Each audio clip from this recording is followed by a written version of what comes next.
Hello my crafty friends, welcome back to my YouTube channel. তো সবাই কেমন আছো? তো চলো আজকের ভিডিওটা শুরু করা যাক। আজকের দিনটা একটু স্পেশাল আমার জন্য, কারণ আজকে আমার পার্টনারের শুভ জন্মদিন। প্রতি বছরই এই দিনটাতে আমি স্পেশাল কিছু রান্না করি, হ্যাঁ স্পেশাল গিফটও কিনি, কিন্তু এই বছর ভাবলাম স্পেশাল কিছু গিফট কিনবো না, নিজের হাতেই কিছু বানিয়ে যদি দিই সেটাই হয়তো স্মৃতি হয়ে থেকে যাবে সারা জীবনের মতন।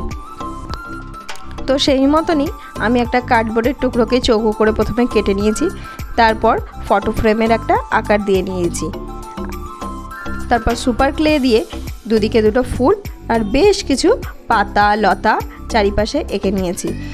সামান্য কিছুক্ষণের মধ্যে ক্লেটা পুরো ড্রাই হয়ে গেছে। তারপর আমি একটা কালো অ্যাক্রিলিক কালার দিয়ে ফটো ফ্রেমের নিচের অংশটাতে পুরো ব্ল্যাক কালার করে নিয়েছি। তারপর একে একে সমস্ত পাতাগুলোকেও কালার করে নিয়েছি, ডালগুলোকে একটুখানি ডিপ গ্রিন কালার দিয়ে কালার করে নিয়েছি। তার শেষে আমি ফুলগুলোকেও পিঙ্ক কালার করে নিয়েছি।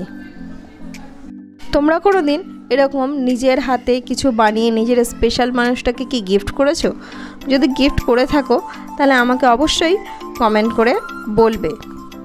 পাতাগুলোকে আরও রিয়েলিস্টিক দেখার জন্য আমি সামান্য একটু ইয়েলো কালার দিয়ে মাঝখানের অংশটাকে হাইলাইট করে দিয়েছি। ফুলগুলোকেও হট পিঙ্ক কালার দিয়ে একটুখানি শেডিং করে দিলাম। তারপরে মাঝখানের অংশটাতে আমি আমাদের দুজনের একটা ফটো পেস্ট করব, যেটা আমি ফোন থেকে বার করে কালার প্রিন্ট আউট করে এনেছি। তো দেখতেই পাচ্ছ আমার হাতে বানানো ফটো ফ্রেম মিনিটের মধ্যেই রেডি হয়ে গেল। ফ্রেমের তুলনায় ফটোটা আমি সাইজ একটু ছোটোই এনে ফেলেছি, সেই জন্য সাইডে কিছু মতি দিয়ে সেটাকে গোল্ডেন কালার করে নিলাম। ফটো ফ্রেমটাকে খাড়াভাবে স্ট্যান্ড করার জন্য আমি পেছনের দিকে একটা কার্ডবোর্ডের ছোট্ট টুকরো দিয়ে স্ট্যান্ডও বানিয়ে নেব, সেটাকে ফেভিকুইকের সাহায্যে পেছন দিকে আটকে নেব।